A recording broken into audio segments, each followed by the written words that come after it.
महत्त्वाची राजकीय बातमी।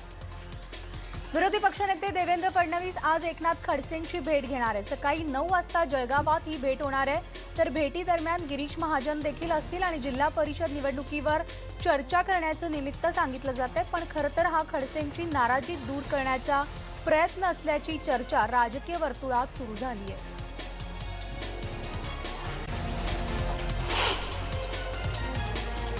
माजी मुख्यमंत्री आणि विद्यमान विरोधी पक्षनेते देवेंद्र फडणवीस यांचं पहाटे भुसावळमध्ये आगमन झालंय। विशेष म्हणजे त्यांनी रेल्वेनं भुसावळ गाठलंय। धुरंधर एक्सप्रेसनं पहाटे 5:30 वाजता त्यांचं भुसावळ जंक्शनला आगमन झालं आणि तिथून ते जळगावला रवाना झाले।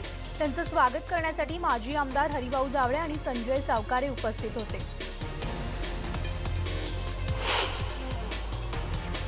जिल्ह्यात सर्वाधिक आमदार असणाऱ्या पक्षाचे पालकमंत्री नेमण्यात येतील असा फॉर्म्युला महाविकास आघाडीच्या बैठकीत ठरल्याचं समोर आलंय। तर काल रात्री उशिरा महाविकास आघाडीमधील शिवसेना, काँग्रेस, राष्ट्रवादीच्या प्रमुख नेत्यांची बैठक झाली।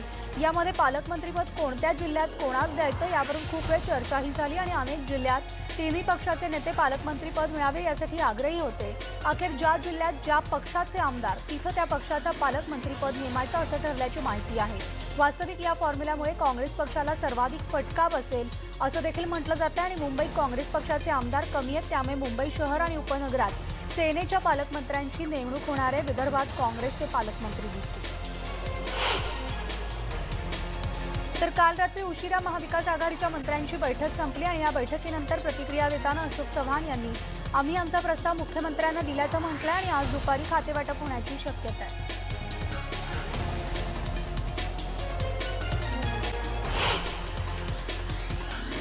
आमच्याकडे गृहमंत्रीपद नको असंच म्हणणारे जास्त आहेत। खातेवाटपासंदर्भात मोठा निर्णय 8 दिवसांपूर्वीच झालेला आहे। तरुणांना संधी देण्यात आली आहे असं देखील शरद पवार यांनी स्पष्ट केलं आणि राज्याचे मुख्यमंत्री उद्धव ठाकरे उद्यापर्यंत खातेवाटप जाहीर करतील असंही शरद पवार काल म्हणाले होते आणि त्यांनी प्रसारमाध्यमांशी ते बोलताना सांगितलं। तर गेल्या फडणवीस सरकारमध्ये रावते यांच्यावर परिवहन खात्याची जबाबदारी सोपवण्यात आली होती। मात्र आत्ताच्या ठाकरे सरकारमध्ये त्यांना संधी देण्यात आलेली नाही, त्यामुळे इतर अनेक नाराजांच्या यादीत रावतेंचं देखील नाव जोडलं गेलं होतं। मात्र आपण पक्ष नेतृत्वाच्या आदेशाचा आदर करणारा एक निष्ठावंत शिवसैनिक असल्याचं सांगत त्यांनी या चर्चेवर पडदा टाकलाय।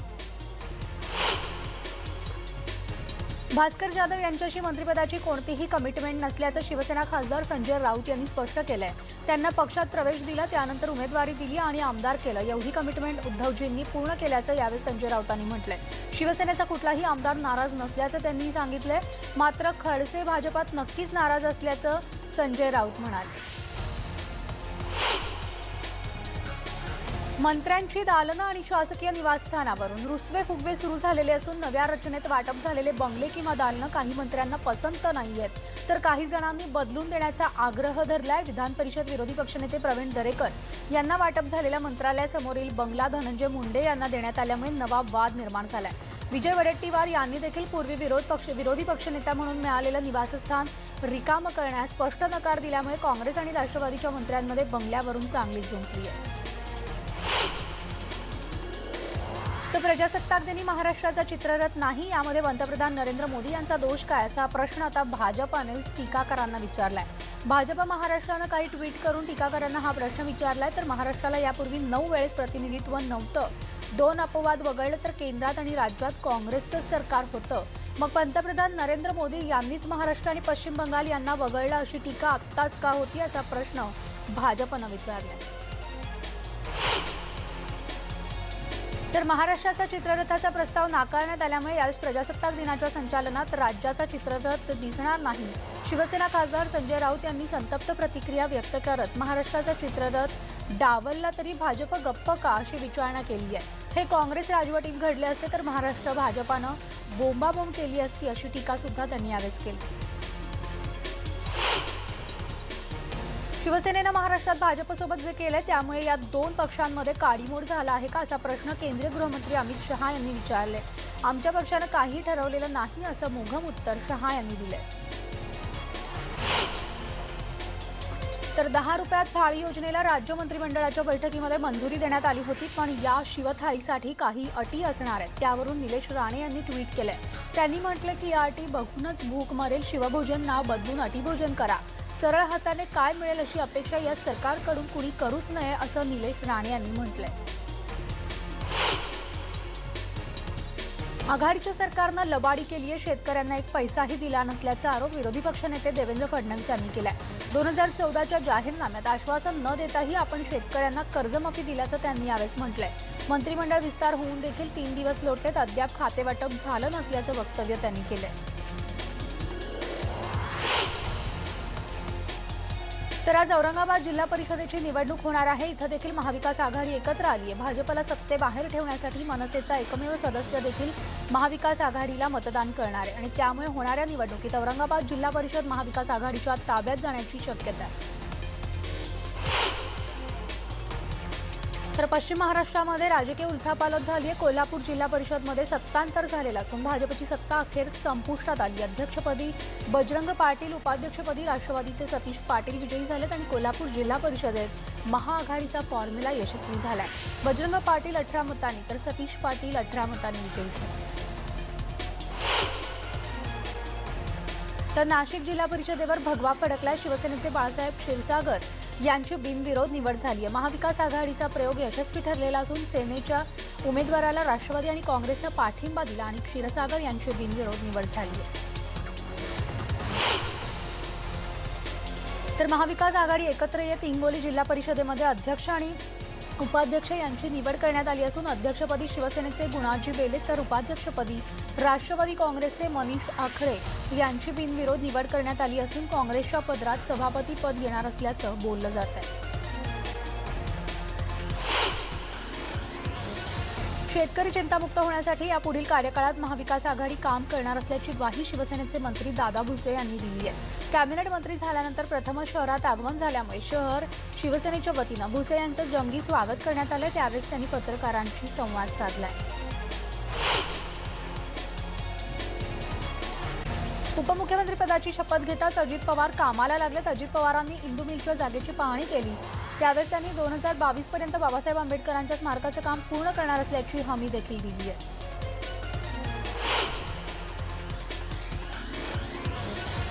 तर कोकणनं शिवसेनेला भरभरून दिलंय, पण शिवसेनेनं कोकणला वाऱ्यावर सोडलंय. मंत्रिमंडळ तयार करताना शिवसेनेनं कोकणच्या तोंडाला पानं पुसलीत आणि हे सरकार शेतकऱ्यांची फसवणूक करत आहे असा घणाघात विधान परिषदेचे विरोधी पक्षनेते प्रवीण दरेकर यांनी कणकवलीत केलाय. एकीकडे खाती आणि बंगल्यावरून मंत्र्यांमध्ये वाद सुरू आहेत आणि दुसरीकडे शेतकरी आत्महत्येचं भीषण वास्तव पुन्हा समोर आलंय. नोव्हेंबर महिन्यामध्ये महाराष्ट्रात 300 शेतकऱ्यांनी आत्महत्या केल्याचं वृत्त एका इंग्रजी वृत्तपत्रानं दिलं आणि ऑक्टोबर महिन्यात झालेल्या अवकाळी पावसामुळे 70% शेतीचं नुकसान झालं आणि त्यामुळे शेतकरी आत्महत्यांची संख्या वाढल्याचं दिसून आलंय. 2015 साली अशाच प्रकारे एका महिन्यात 300हून अधिक आत्महत्या झालेल्या होत्या. महाराष्ट्र पोलीस स्थापना दिनानिमित्त अंधेरीमधल्या मरोळ पोलीस प्रशिक्षण केंद्रात प्रदर्शन भरवण्यात आले आणि या शस्त्र प्रदर्शनाचं उद्घाटन मुख्यमंत्री उद्धव ठाकरे यांच्या हस्ते करण्यात आलं असून सर्वसामान्यांना पोलीस दलातल्या महत्त्वाच्या बाबींची माहिती व्हावी यासाठी हे प्रदर्शन भरवण्यात आले. तर युवासेना प्रमुख आणि शिवसेनेचे मंत्री आदित्य ठाकरे यांच्या हस्ते बेस्टच्या नवीन वातानुकूलित मिनी बसेसचं लोकार्पण करण्यात आले. वडाळा बस आगारामध्ये हा सोहळा पार पडला आणि मुंबईतल्या वाहतूक कोंडीमध्ये आणि चिंचोळ्या रस्त्यांवर या मिनी बसेस आरामात धावू शकतील अशी त्यांची रचना सुद्धा करण्यात आली आहे. गरीब अथवा मध्यमवर्गीयांच्या वस्त्यांमधील धोकादायक अवस्थेतील झाडांच्या फांद्याची छाटणी अथवा ते हटवण्याचं काम मोफत करण्यास पालिकेनं स्पष्ट नकार दिलाय आणि त्यामुळे वस्त्यांमधील धोकादायक वृक्ष तोडण्यासाठी त्यांच्या फांद्यांची छाटणी करण्यासाठी रहिवाशांना आता शुल्क भरावंच लागणार आहे. प्रशासनाच्या या भूमिकेबद्दल नगरसेवकांनी तीव्र नाराजी व्यक्त केली आहे. मेट्रो 3 प्रकल्पाच्या कारशेडसाठी आरेतील जागाच योग्य असल्याचा अहवाल राज्य सरकारनं नेमलेल्या समितीनं दिलाय आणि तरीही राज्य सरकार पुन्हा या समितीला मुदतवाढ का देत आहे असा सवाल करत कारशेडबाबत समितीचा अहवाल जाहीर करण्याची मागणी भाजपचे नेते किरीट सोमय्या यांनी केली आहे.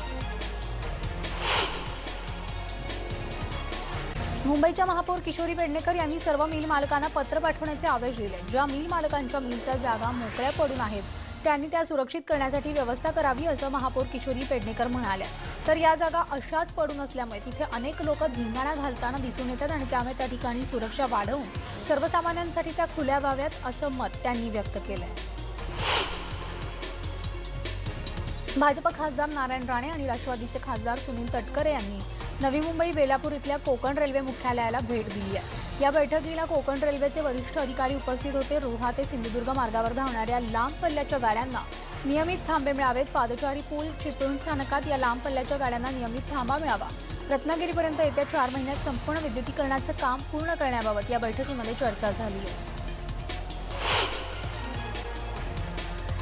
वसई विरार शहराला अनधिकृत फेरीवाल्यांचा विळखा बसलाय। दिवसेंदिवस फेरीवाल्यांची संख्या वाढती आणि त्यामुळे वाहतूक कोंडी, अतिक्रमण इत्यादी विविध समस्या भेडसावू लागल्या आहेत। फेरीवाल्यांच्या वाढत्या संख्येमुळे शहराचं नियोजनच कोलमडलेलं असल्याचं दिसून येतं आणि फेरीवाल्यांच्या वाढत्या समस्येमुळे नागरिक देखील त्रस्त झालेत। फेरीवाल्यांमुळे वाहतूक कोंडी, अतिक्रमण, अस्वच्छता इत्यादी समस्या निर्माण आहेत।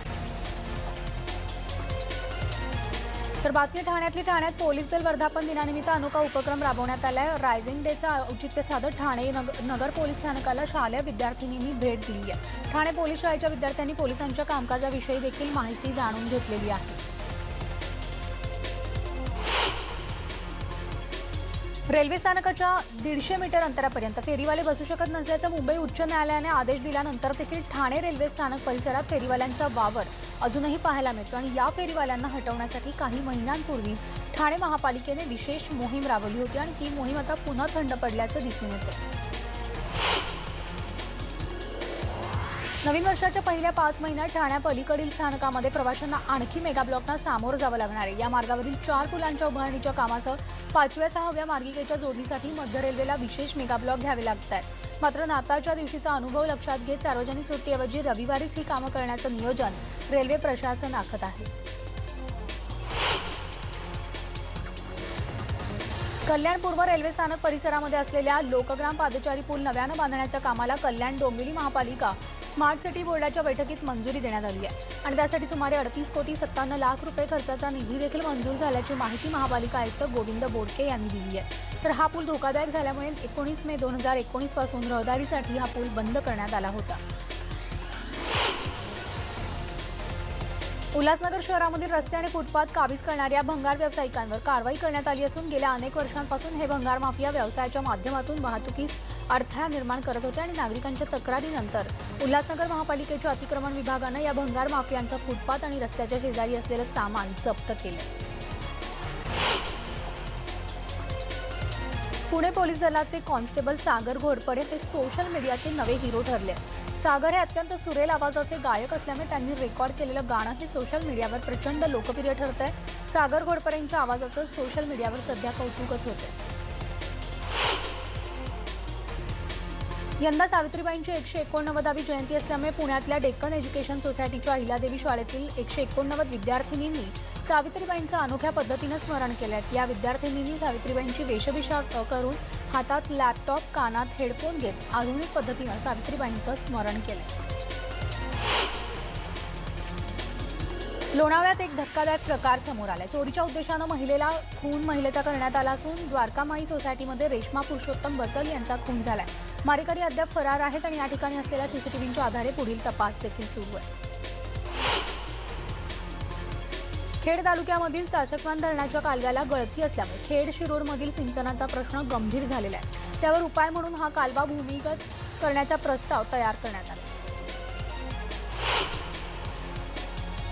कोल्हापुरात भरधाव वेगात असलेल्या ट्रकनं केएमटी बसला धडक दिली आणि या धडकेमध्ये एक प्रवासी ठार झालाय। 7 जण गंभीर जखमी असून तावडे हॉटेल परिसरामध्ये पुणे बंगलोर महामार्गावर हा अपघात घडलाय। अहमदनगरमधील पाथर्डी इथं टाकली फाट्यावर एका वाढदिवसाच्या कार्यक्रमामध्ये तरुणांनी तलवारीचं खुलेआम प्रदर्शन केल्याची घटना घडली आहे। तर या तरुणांनी तलवार हातात घेत गाण्यावर देखील डान्स केला आणि हा प्रकार सुरू असताना एका नागरिकाने लगेचच या प्रकाराची पोलिसांना माहिती दिली आहे। एपीएमसी बाजारात सिमला सफरचंदाचा हंगाम संपताच काश्मीर भागातील सफरचंदाचा हंगाम सुरू होतोय। काश्मीर सफरचंद चवीला सिमला सफरचंदापेक्षा काहीशी गोड असतात आणि याशिवाय दरही कमी असतो आणि त्यामुळे काश्मीर सफरचंदाला ग्राहकांची पसंती असते आणि सध्या काश्मीरात बर्फवृष्टी सुरू असल्यामुळे आवक कमी झालेली आहे। परभणीमध्ये मोठ्या प्रमाणावर थंडी पडली आणि त्या ठिकाणी थंडीपासून संरक्षण करण्यासाठी चुलीसमोर बसलेल्या महिलेचा जळून दुर्दैवी मृत्यू झालेला आहे। वैजंताबाई भुमरे चुलीजवळ शेक घेण्यासाठी बसलेले असताना त्यांच्या साडीनं पेट घेतलं। राजस्थानच्या अलवरमध्ये धुक्यामुळे विचित्र अपघात घडले. 8 ते 10 गाड्या एकमेकांवर आदळल्या. त्यामुळे अनेक जण गंभीर जखमी झाले. धुक्यामुळे अनेकदा हे असे अपघात घडत असतात.